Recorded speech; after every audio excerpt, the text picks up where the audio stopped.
Alors donc, dans le groupe D, l'Espérance de Tunis a battu El Zamalek hier soir au stade du Caire avec un but à 0. Avec sa victoire, l'Espérance Tunis prend la tête du groupe D avec 10 points. Il devance de peu le MC Alger vainqueur de Tongeth FC 1-0 dans la deuxième opposition du groupe.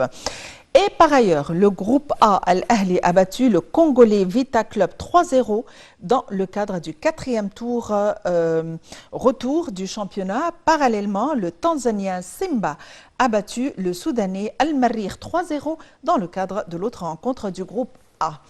Pour nous donner plus de précisions, nous avons le plaisir d'avoir en ligne M. Mohamed Rachad, qui est critique sportif. M. Mohamed Rachad, bonjour et bienvenue avec nous.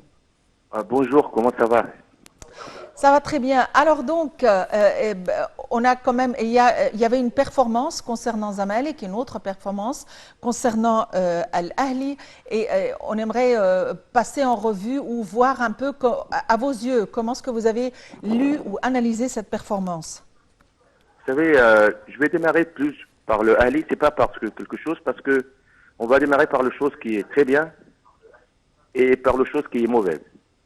Hélas, le Ahli hier, c'est pas hélas, je veux dire, le Ahli a pu battre le S Vita Club. Ça reste à 52 ans, dans les 52 ans. Il y a eu 22 matchs. En Égypte, on n'a pas pu battre une but congolaise dans leur pays. Hier, là, elle a pu battre 3-0. Le premier match était 2-2. Ils ont fait une très très forte performance. Et ils ont pu pas marquer que 2 buts. Il y avait eu l'arbitre, notre frère marocain, il a pu mettre un penalty, c'était un faux penalty. Après le match, il a dit que c'était pas bien. Quand on regarde les statistiques de l'équipe, Vita Club, ils ont fait 14 tirs, le Ahli, ils ont 8. Et c'était dans le tir cadré, c'est 5. 5 pour le Ahli, 0 pour eux. Et 64% possession et 38% pour le Ahli. Ils ont pu faire 50-48 passes, le Ahli 333.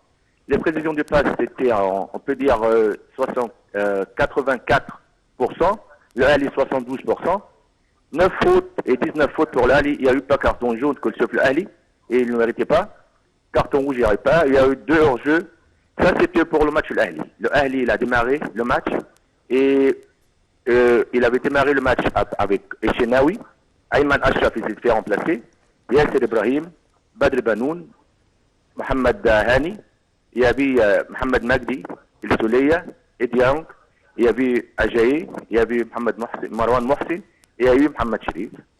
Et eux, ils ont démarré par Omsela, Shabani, Kwata, Antelia, Chita, Bouzé, Masaki, Mikasa, Tolengo, Mayeli et Libebo. Ça, c'était l'équipe et l'entraîneur, c'était Ibengue et Moussimani. Ça, c'est pour le Ahli. Le Ahli a pu faire une performance. Et malgré il y a eu beaucoup de choses qui n'étaient pas. Et eux, ils ont démarré à dire, l'entraîneur, il a dit que le Ahli, quand ils ont fait jouer le soir, ça, c'était pas bien. Eux, ils ont démarré à 3 heures. Et ça, c'est la chaleur, avec un synthétique. Mais le Ahli, alhamdoulilah, il a pu faire une performance. Il a gagné 3-0. Et maintenant, il est le deuxième. Il lui reste 2 matchs. Un match qui va se dérouler en Égypte contre Simba et l'autre au Soudan. Et je crois que le Ahli, maintenant, il a un pas dans le quart de cas. Et si on parle pour le Zamalek, il y a eu 5 fois, ils ont fait démarrer contre l'Espérance de Tunisie. Et c'est la première fois que l'équipe tunisienne, l'équipe de l'Espérance, nos frères tunisiens, gagne le Zamalek. C'était la première fois. Et comme s'il y a un record pour l'Ahli, il y avait encore un record, mais un mauvais record pour le Zamalek. Et la première fois que l'Espérance gagne le Zamalek aller-retour dans le même groupe et dans le même championnat. Et je crois que le Zamalek, ils ont eu beaucoup de problèmes. Vous savez, quand on change un entraîneur, tu changes les Tunisiens. Monique Charlan, il est avec eux. Quand ils ont perdu du coup, ils ont perdu beaucoup ils étaient l'année dernière, ils sont sortis, ils ont perdu une coupe, mais ils n'ont pas changé l'entraîneur. Quand il reste l'entraîneur, il reste. Et ça, je veux dire, par exemple ici, moi je travaille à Wadi Degla, il y a des très bons entraîneurs qu'on leur donne la chance de rester avec l'équipe, comme Captain Barakat, il y a Mohamed Ragab aussi. Ça, c'est des entraîneurs qu'il faut vraiment parler parce que quand ils savent comment faire, ils savent travailler. Moi, je veux dire pas que eux, non, ils sont des stars qui vont venir, des besoins d'entraîneurs qui ont un revenu. Et quand on donne, comme M. Maguetame, par exemple, quand il te donne il est derrière toi, quand il y a une défaite, il sait que tu sais pourquoi tu as perdu. L'important, il faut savoir pourquoi qu'on perd. Parce que tu sais pourquoi tu as perdu, ça veut dire que vraiment, tu vas éviter ces trucs-là. Tu vas éviter de perdre. Tu vas savoir, c'est ça le plus important, que quand tu perds, les gens ils sont derrière toi, tu restes à confiance. L'être, par exemple, moi quand on parle l'entraîneur qui était à Blanc-Lac, Monsieur Bachiko, il a eu beaucoup de problèmes. Quand Chikabal a fait un problème avec Oui, lui. on va s'arrêter sur Oui. le cas Zamalek parce que, de toutes les façons, il va falloir trouver un explicatif. Hein. Zamalek est un club qui a quand même ses problèmes actuellement. Comment vous voyez le panorama du groupe D après la défaite de Zamalek devant l'Espérance de Tunis? Comment vous voyez le futur, le pronostic? Moi, quand je parle sur le Zamalek, ils ont tout le respect. C'est une équipe, c'est vraiment, quand on parle sur l'Ahli, il y a l'Ahli, il y a le Zamalek, c'est deux grandes équipes. C'est pas en Égypte, mais en Europe. Et moi, quand on parle ça, on parle parce que on n'est pas heureux que les Zamalek, ils se trouvent maintenant dans le 3e avec 2 points. Ça, c'est pas normal. Quand on parle ça, on aime le Zamalek, on respecte le Zamalek, et on veut pas que ce soit. L'année dernière, il était belle contre l'Ahli, il était en finale. Ça se fait pas quand l'année dernière, tu es dans le final. Et cette année, tu es le 3e dans le groupe, et puis vraiment, quand on regarde le groupe, ils ont tous les respects, mais ensuite, par rapport à l'histoire de Zamalek, normalement, il faut que ce soit le 2e ou première. Mais c'est ça pourquoi on parle. Moi, les Zamalek, ils ont tous les respects. Moi, je connais des gens. Vous avez parlé de problèmes d'entraîneur, de changement d'entraîneur. Est-ce que c'est le seul facteur pour cet échec qui explique cet échec? Vous savez, quand on parle, ils ont changé le président du Zamalek. Ça, c'est pas le but. Il y a des joueurs. Moi, j'ai pas aimé quand j'ai entendu qu'il est resté 3 jours. Ils ont été des rebelles, les joueurs. Ils ont refusé de s'entraîner. Oui, ils ont d'argent qu'ils vont le prendre. Ils vont le prendre, ces entraîneurs. J'ai pas aimé aussi comme Chikabala et j'ai pas aimé comme Benchak. Ça, c'est les grands joueurs. Ça, c'est vraiment, ils vont donner l'exemple. Et c'est eux qui donnent un mauvais exemple, que eux qui vont le problème. Et ça fait quand tu perds les vestiaires, quand il y a un problème dans les vestiaires, quand il n'y a pas de communication, quand le joueur ne commence pas à se respecter, quand tu ne respectes pas l'entraîneur, et ça se voit dans la télé, ça veut dire que quand il y a des vestiaires, c'est des chambres qui sont fermées. Quand on perd ça devant la télé, ça veut dire que vraiment il y a un problème. Oui, autre chose, excusez-moi pour l'intervention. Oui. La situation de Zamalek n'est pas tellement stable ces derniers temps, surtout avec des problèmes d'organisation, même dans le club, des problèmes avec l'ancien dirigeant du club, etc., etc. Est-ce que c'est cette politique qui fait que le Zamalek a besoin de réformes, je veux dire, d'une vraie réforme, peut-être d'une mise en confiance? Vous savez, quand il y a un problème, il faut vraiment se calmer et prendre des décisions. Il ne faut jamais prendre des décisions quand il y a une défaite et quand il y a quelque chose qui ne marche pas. Parce qu'après, quand tu prends des décisions, après le temps, est-ce que c'était juste ou c'était faute? Je ne sais pas. Mais maintenant, il faut vraiment se calmer. Il faut vraiment donner l'entraîneur. Moi, au début, il est venu maintenant. Mathieu Carperon, il est venu. Alors, il aura tout le respect. Il aura tout le truc dans le vestiaire. Malgré que, quand il est parti dernièrement, il n'a pas vu voir les joueurs. Et ça va prendre du temps. Et ça va prendre du temps de confiance, ça va prendre du temps, beaucoup de temps. Et ils ne sont pas des robots, les joueurs. Non, ils ont des problèmes. Et il faut voir comment, il faut rester avec les joueurs. Il faut vraiment, ça c'était une page où c'était le passé. Et regarde, parce qu'il y a d'autres championnats qui vont venir. Le championnat d'Égypte. Il y a un autre championnat qu'il faut rentrer, le Coupe d'Égypte. Il ne faut pas perdre. Le problème, c'est quand tu perds, tu prends des décisions qui sont, des fois, qui sont pas bonnes. Et tu restes beaucoup de temps à pouvoir corriger les fautes que tu as prises, les décisions fautes que tu as prises. Il faut vraiment être derrière les Zamalek. Et il faut accepter quand il y a une décision ou quelque chose qui est pas bien, on critique pas. Moi, on critique pas. Nous, on veut vraiment que ça soit juste. Vous savez, on aimerait bien que le Zamalek, on était très fiers quand le final de le champion d'Afrique, les Zamalek, c'était vraiment un espoir. Ça a montré que le foot égyptien était vraiment, et ça, c'était normal. Il faut vraiment que l'Égypte, nos frères tunisiens, nos frères algériens, ils ont tout le respect, mais l'Égypte restera vraiment un continent, il restera quelque chose fort en arabe et en Afrique. Et on espère que les Zamalek, ils vont se mettre debout. On espère que le Ahli, il va aller plus loin. Et comme il était à la finale l'année dernière, il sera à la finale. Parce qu'il y aura d'autres équipes qui sont trop fortes, l'Espérance. Et il faut voir, pas le mot venger, mais il faut montrer que c'était un match. Comme les Amalek a pu battre l'Espérance, ils ont pris la Coupe d'Afrique, une coupe au Qatar, donc, au Qatar. Ils ont sorti l'équipe d'Espérance. C'était l'année dernière. C'était avec l'entraîneur. Ils n'ont pas viré l'entraîneur. Il est resté. Mini Charles est resté avec eux. Et on espère que ce sera Carteron va rester avec les joueurs. Il ne va pas partir. On va pas le faire. Parce que le Carteron, il était en Arabie Saoudite. Il est parti. Il était en Égypte. Il est parti. Et ça, on espère qu'il reste. On espère qu'il va corriger ses fautes comme il a dit hier. Il a dit qu'il y a des fautes qu'il faut corriger. Et il y a beaucoup de travail qu'il faut faire.